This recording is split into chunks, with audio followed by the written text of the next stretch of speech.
Hello everyone, myself Ashish Sharma and I am from CSC department. Now take another example of constructor. In the concept of constructors, हमने यहाँ पर अपनी सबसे पहले अपनी header file ले ली। मुझे क्या करना है, इसके अंदर कुछ पैरामीटर भी पास करने। पहले जो हमने प्रोग्राम किया था उसके अंदर किसी भी तरह का कोई भी पैरामीटर नहीं था उसके अंदर, यानी कि उसके अंदर कोई भी वैल्यूज़ नहीं थी। तो इसके लिए हमने यहाँ पे क्या किया, वाइड मैंने यहाँ पर नम ले लिया, इंटीजर ए ले लिया, इसको बंद किया। अब इस चीज़ को यहाँ पर आपने क्या किया है, हमने यहाँ पर नम ले लिया, सॉरी मैंने अपनी हमने यहाँ पर नम ले लिया। नम के अंदर आपने इंटीजर ए ले लिया, राइट। अब मुझे क्या चाहिए,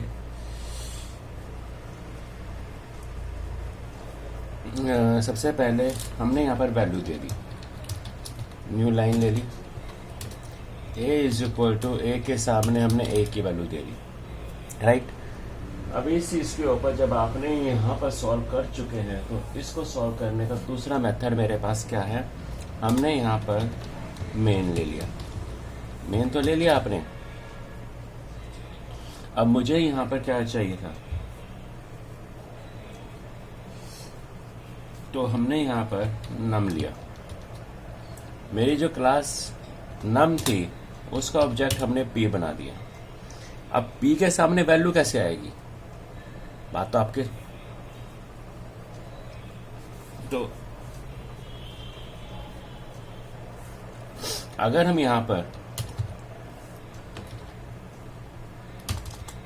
हमने यहाँ पर स्क्रीन को क्लियर किया तो इस जगह के ऊपर आकर आपने क्या किया, गेट सी एच यहाँ पर यूज़ कर लिया, कंट्रोल आपने F9 किया। देखिए आपके पास एरर आ गई, क्योंकि यहाँ पर आपने जो क्या किया वह सबसे पहले तो इसको हटाइए, मैं वाइड लगाना गलती से हो गया था।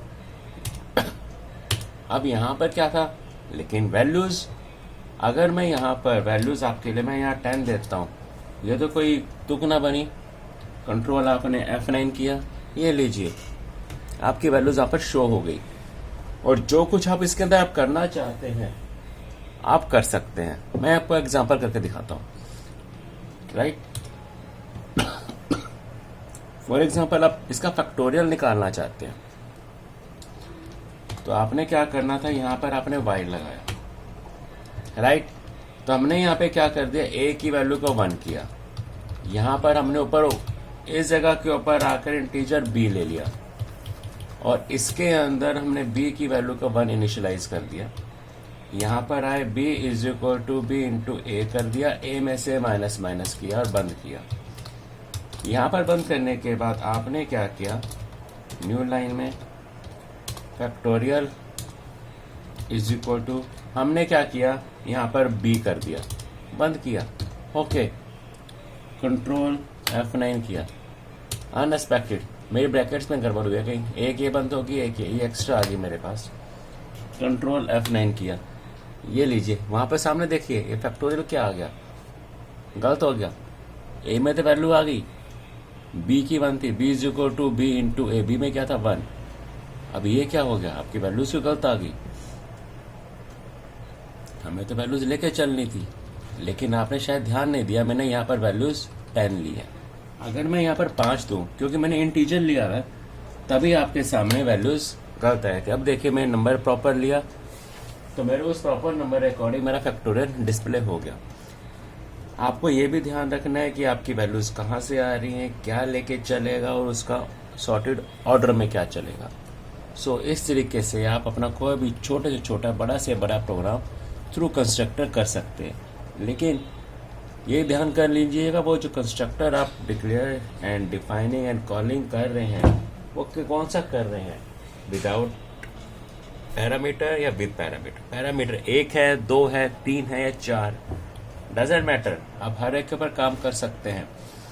उसको चलाने के लिए आपको जस्ट, हाँ अगर आप यहाँ पर ये लेके चलते हैं, जैसे कि आप कहते हैं कि मुझे रेंज बढ़ानी है, तो यहाँ पर लॉन्ग इंट ले लीजिए, इधर आइए, आपने यहाँ पर इस जगह पर 10 ले लिया, कंट्रोल F9 किया, ये लीजिए आपका रिजल्ट आ गया। तो इस तरीके से आप कुछ भी कर सकते हैं, ये आपके ऊपर डिपेंड है।